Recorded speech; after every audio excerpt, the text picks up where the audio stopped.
Welcome to The Law and You, hosted by attorney LeBaron Boone of the Beasley Allen Law Firm. And now here's your host, LeBaron Boone. Good evening, ladies and gentlemen. This is The Law and You. I am attorney Kendall Dunson, serving you by keeping it legal. I am a shareholder of the Beasley Allen Law Firm right here in Montgomery, Alabama. I am sitting in for LeBaron Boone, your normal host, and we are serving you by keeping it legal. Please feel free, if you have the desire to do so, to call in and ask any questions you may want to ask about our topic today, which is the General Motors ignition issue, the recall and fallout from all the lawsuits that have occurred since this incident took place. If you want to call in, you can reach us at 334-269-6785 or 1-800-631-2893. You can also reach us on Twitter, www.twitter.com/Beasley Allen or twitter.com/The Law and You. My guest today is one of my law partners, Mike Andrews. I get the brothers confused. Mike Andrews is here with me today, and he is heavily involved in the GM ignition litigation. And first, we'll let Mike introduce himself and tell you where he works in the firm, then we'll get into it. Well, thank you, Kendall. As you know, that I also practice in the product liability section in our firm and have for a number of years, generally handling fairly complex litigation. Caseload has over the years involved anything from construction equipment and aircraft, heavy trucks, agricultural equipment, and of course automobile defects, which include seat belts and seat backs, restraint systems, and anything really that involves an automobile. So any consumer product that has the potential and has injured someone is something that we take a hard look at. Okay. Thank you for that introduction. And speaking of automobile defects, lately many of our listeners should know about the GM ignition issue, but just in case someone out there does not know, give us a general background of what we're talking about when we say GM ignition issue. Sure. Well, actually, the cases that we know about today came about as a result of a case involving the death of a young lady named Brooke Melton, who died about 4 years ago on her 29th birthday over in Georgia. Brooke was driving a 2005 Chevy Cobalt, and her father had actually taken the vehicle to their local dealership at least once prior to her accident and had complained of what they thought was a stalling problem. And the dealership, I believe, cleaned the fuel system and returned it to them. And about 3 days later, Brooke has an accident in which she is killed. What the attorney that represented the Melton family, who's a friend of ours, Lance Cooper, what he discovered through the lawsuit process was that it wasn't a fuel system problem at all. It was, in fact, an ignition issue that GM had known about for a number of years. The ignition switch in a vehicle, most of us think that when you put the key into the ignition switch and turn, the activity, the cranking of the car is taking place right there where the key is, when actually what's happening is in these vehicles, the ignition block runs through the steering column, and you have a set of electrical components on the opposite side from where the ignition key goes in. In addition to that, you have a spring-mounted plunger and a series of detents, and that's just a little set of divots in a plastic disc, so that when you crank the key, you feel that response, that tactile feeling that you feel when you move it from off to accessory to run, and then back through accessory and off again. Back in the early 2000 time frame, beginning with the 2001 Saturn, an engineer at General Motors named Ray DiGiorgio and some others, but Ray is the name that we hear most often associated with this problem, began to redesign a new platform of vehicles, and as part of that would include an ignition switch. Now, for whatever reason, General Motors made a decision that they wanted to have an ignition switch that had more of a European feel. And, you know, that's one of those things that who knows what that could mean. But they interpreted it to mean a smoother, more silky feel when you turned the key from off to run. So you didn't feel the bumps as much. Well, the way they accomplished that was to shorten the ignition switch plunger and spring that's in that set of electronics that I described for you a second ago. The problem with that is it reduced the amount of friction and torque in the steering column. Now, that's actually crucial to keeping the ignition in the run position. They lessened the amount of torque and friction so much that if you're driving one of these vehicles that's affected by this defect, if you make an avoidance maneuver and go off the edge of the pavement and come back on, as happens to most everybody from one time or another, if you hit a pothole, if you hit a speed bump, if you really make any sort of abrupt maneuver, there is so little torque and friction holding the ignition switch in the run position that all by itself the key will move back into either the accessory or the off position. Now, that's extraordinarily problematic for a number of reasons. The vehicles that are affected by this have something that has been around in the aviation industry for a number of years called fly-by-wire. But in the automotive industry, it affects the power steering system. And so you don't have the same type power steering that you and I are probably used to, in that you have a pump with a belt-driven system. Rather, in these vehicles, you have an electrical power steering assist. And when the ignition switch moves from run back to accessory, you lose the power steering assist, so you no longer have power steering in your car. You lose power brakes, but most importantly, the airbag system is turned off, is disabled. And so when you've lost the ability to control the car's steering and to stop it appropriately, when the crash does occur, you have no airbag protection. The only other thing I'll add to that is that compounding that is that if it actually moves into the off position, in which I have at least one case that I have filed that's happened, you lose power steering, power brakes, airbags, and the steering wheel then is locked, so that the driver is essentially just another passenger in the car and has absolutely no ability to control the car whatsoever. So that's a background, sort of a short history on a very long defect, but it's affected millions of cars that GM has produced all over the world. In fact, in the first part of this year, the first half of this year, General Motors has recalled more vehicles than they have built in the last 5 years combined. Just on this one ignition issue? On this one issue. Let's make something clear to our listeners. You mentioned that Brooke Melton, unfortunately, was driving a 2005 Chevy Cobalt. What other model vehicles are affected by this issue?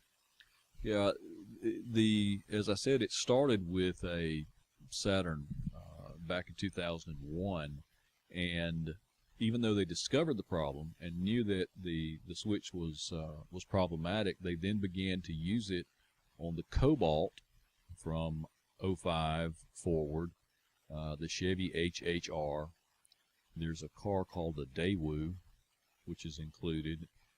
There's a car called an Opel Vauxhall, the Pontiac G4, G5, the Pontiac Pursuit, Pontiac Solstice, Saturn Ion, and the Saturn Sky. Now those are mainly model years that would run from 05 through about 07.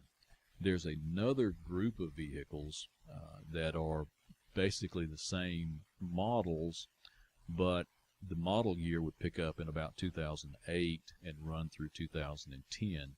There are some distinctions in that group in that those are sometimes referred to as a service part vehicle, in that hopefully someone had taken a car in to be replaced, the ignition to be replaced, and actually it was replaced with a defective part. And so that you've actually got two groups of vehicles. You've got some that are as they came from the factory, and some that are as they were replaced with a factory part, but at a dealership. So it's a pretty exhaustive list. That's a wide range of vehicles. I assume some of those are European model vehicles. They are, and you know, many of the car companies will produce vehicles in the U.S. and export those for sale all around the world. The Daewoo, for example, and the Opel. Opel has for years been a subsidiary company of General Motors, and the Opel vehicles have been around for a long time. You mentioned earlier that one of the reasons provided by General Motors to change, I guess, the traditional ignition switches was to have a smoother or European feel.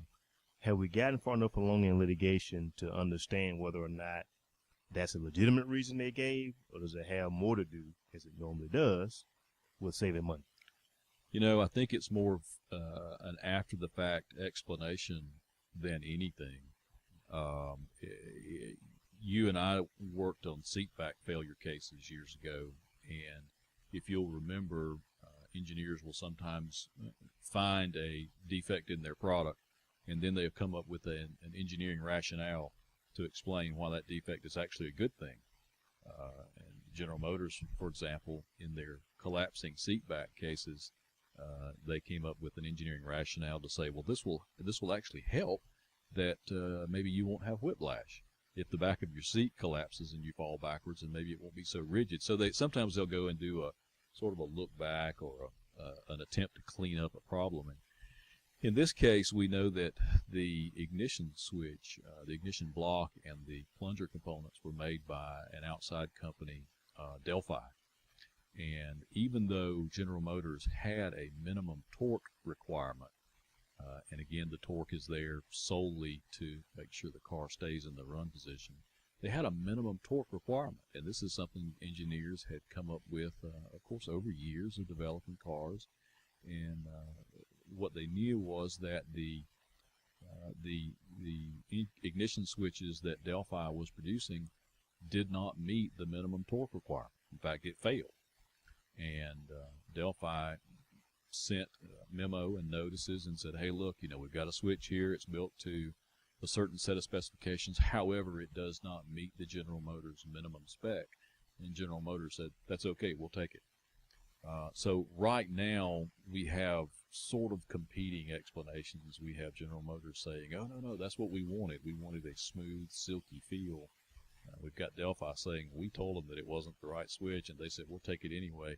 What we do know, though, in terms of cost, and this is a long way to get around to answering your question, the fix, the alternative design, which is what we always look for, how could you have made this better or safer or prevented this problem, is I've heard two different numbers. One is 55 cents and one is 57 cents. And it takes about an hour at the dealership now to replace the part once they finally got parts in. That was another issue, but it's about a 55, 57 cent repair. John Stewart on the John Stewart show had a great comment. He said, you know, this is something that could have funded itself, GM. You could have found 55 cents in the seats of the cars that you were bringing in to replace. Right, so. right. Now, you know, you hear 55 to 60 cents per vehicle. That does not sound like a lot, but when you're talking about the number of cars that GM might produce, it's still not a lot. Right. And so that's what I'm getting at. No. Even if you price it out for 100,000 vehicles, we're still not talking about a lot. And I know this may, coming from me to you, may not seem like a very smart question, but some of our listeners don't have the insight that we have by doing these cases every day. Why, given the little bit of money that they saved, why would they take the action that they took knowing what they knew, knowing what was happening to people in real life on the roads, and they had to have known it at some point this was going to come to light. What are your thoughts on that? Well, unfortunately, it all comes down to economics, and it all comes down to profit and money. And, you know, there are memos in the automotive world that go back years ago in some of the first fuel-fed fire cases. And we had an auto manufacturer that did an actuarial economic analysis and said, okay, we've got a certain population of vehicles on the road. We know that of that number of vehicles, statistically, a certain number of those will be in an accident. Of that number, a certain number will catch fire. Of that number, a certain number of people will be burned. And then of that number, a certain number will seek a lawyer and ultimately sue us and may or may not prevail. So we can put a dollar amount on what it would cost us to pay and or defend those cases. And we'll put that in one column. And the other column, we'll say we've got 200,000 vehicles, and it'll cost us $2 a piece to fix them. If we can defend and pay for the lawsuits cheaper than we can fix all of the vehicles, then it purely becomes a business decision on their part. And we see that all the time. You know, we know that, for example, there was a program at General Motors, and this has become common knowledge, called Project 1800 back years ago. And it's another one of those situations where they tried to go back and say this was a great thing. We were trying to actually improve the cars. It was a project in which General Motors engineers would take a vehicle and say, how can we shave off $1,800 in what it costs us to build this car? And they would do that by thinning out the metal and by taking out bolts and reducing the number of welds and reducing the shotgun rails under the hood and certain things that obviously you don't have a lot of extra safety parts on a car that can be removed. And so it all comes down to economics. So we'll sacrifice injuries and deaths tomorrow for profits today. Oh, absolutely. That's absolutely right. And in cases in which obviously there have been verdicts and awards in cases, the longer they can put off paying for that, it's to them it's a free interest-free loan, essentially. So, yeah, automakers operate under the same business model that a lot of businesses do. It's just that their products affect more of us than most companies do. And I met a lawyer years ago he's dead now. His name was Harry Philo. And he always had the sort of the mantra that product liability law should be treated like a hammer and used to forge a safer society. And businesses, just by definition, are going to try to do things the most economical way. It doesn't make them bad people. It doesn't make them a bad business. In fact, they're trying to improve their shareholder value. They're trying to maximize their profits. They're trying to stay competitive in the workplace. But when it becomes a choice of safety versus profits, that's when you have the rub. And the benefit of something like product liability litigation is that it hopefully forces businesses like car makers to have to pay more to do it the wrong way. And so then if they continue to follow their model, the most economic way becomes the safer way. The more you punish a company, the more you make them pay for their wrongful conduct, the more economical it is for them to actually do it the right way and the safe way. This is going off on a slight tangent, but it's relevant.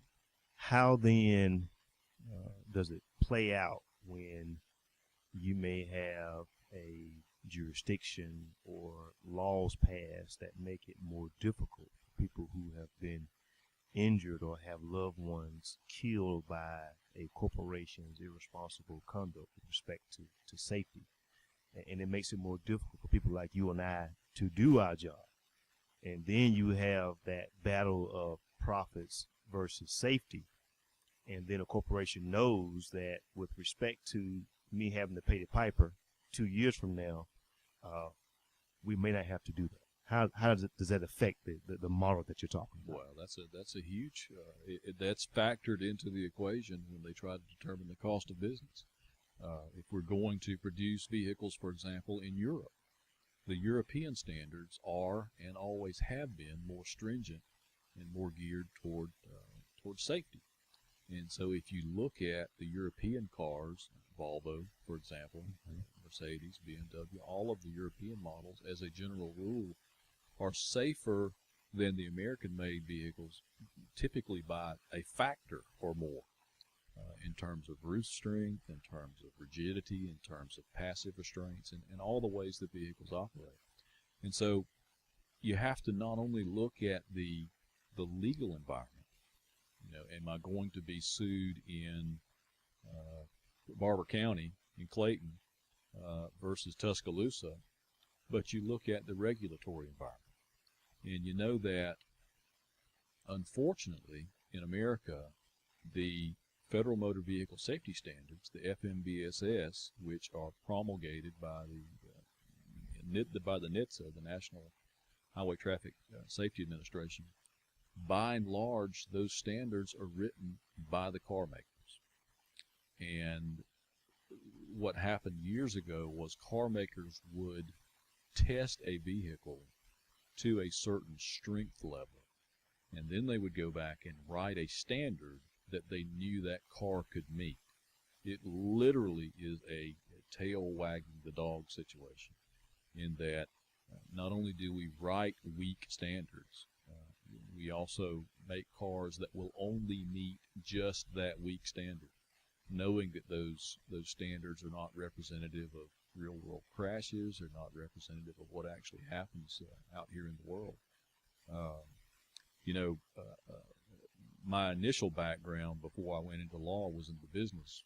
I have a degree in business, and one of the things that always stuck with me from business school was something that Henry Ford did years ago. They first came out with the automobile when enough time had passed so that you had this new concept called a junkyard, a salvage yard. You had automobiles that were piled up in the field. And so Henry Ford hired a number of investigators to go out and look at these vehicles and report back and tell us, how have they been holding up?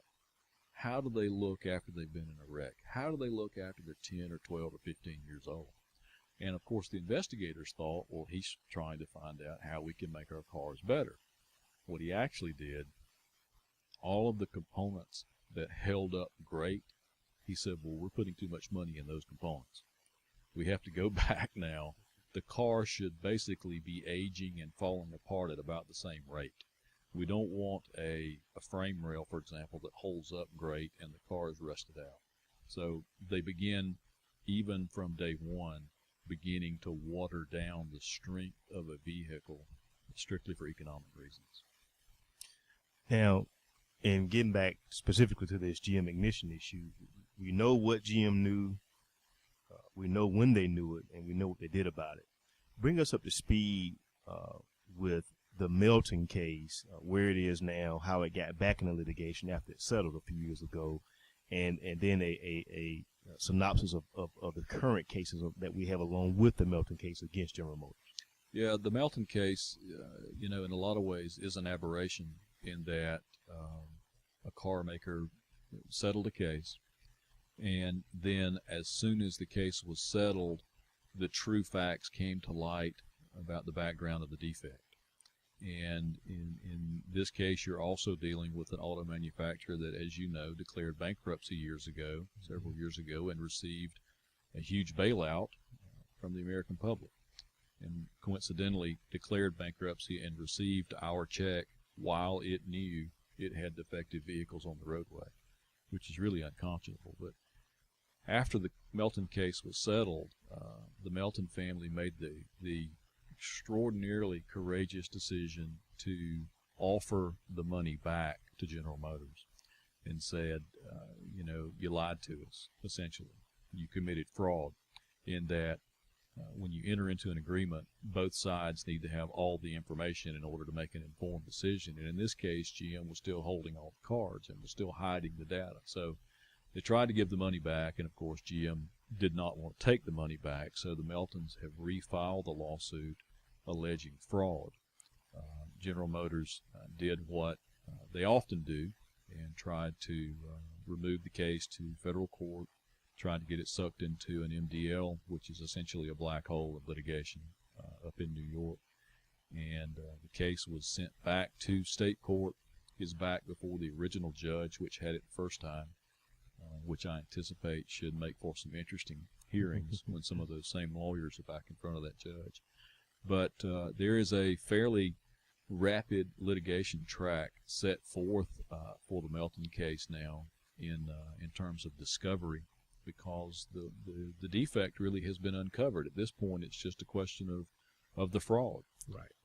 And simultaneous with the state court cases and the federal MDL cases, you also have a situation in which federal prosecutors and the Department of Justice are looking at possible criminal charges, and they are including GM lawyers.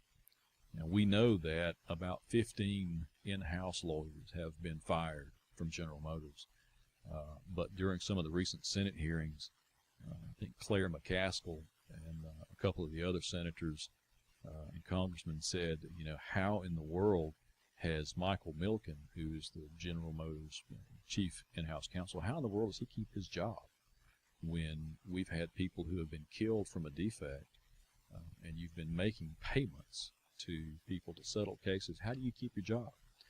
And so you've got an accelerated discovery track in Melton. You've got the Department of Justice looking at General Motors from a criminal standpoint, and then every day we field more calls from new cases that are coming into us. And these aren't cases that are just happening today because this defect has been around for so long and General Motors was so successful at covering it up. These cases have been out there for years.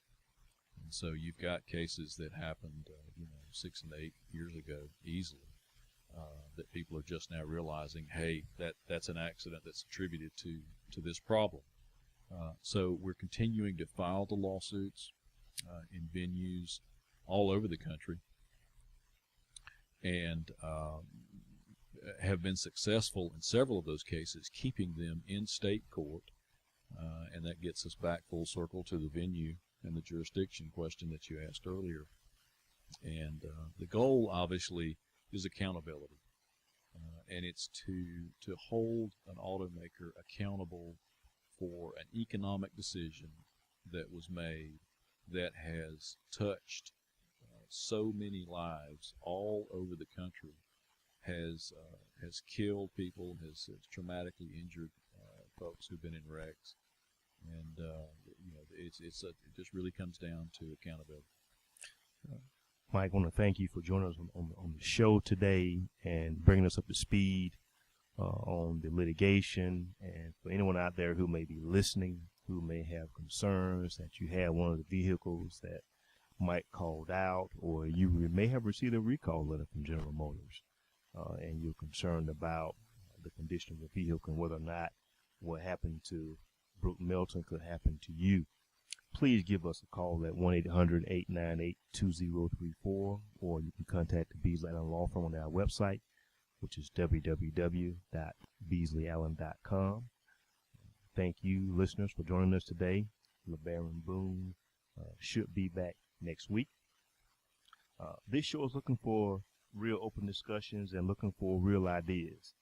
If you have any ideas or solutions that you want to share with us, please feel free to contact Stephanie Wall, who is LeBaron's assistant. That's STEPHANIE.Wall, WALL, at BeasleyAllen.com. I want to thank you again for joining us as we strive to serve you by keeping it legal. Have a good evening. See you next week.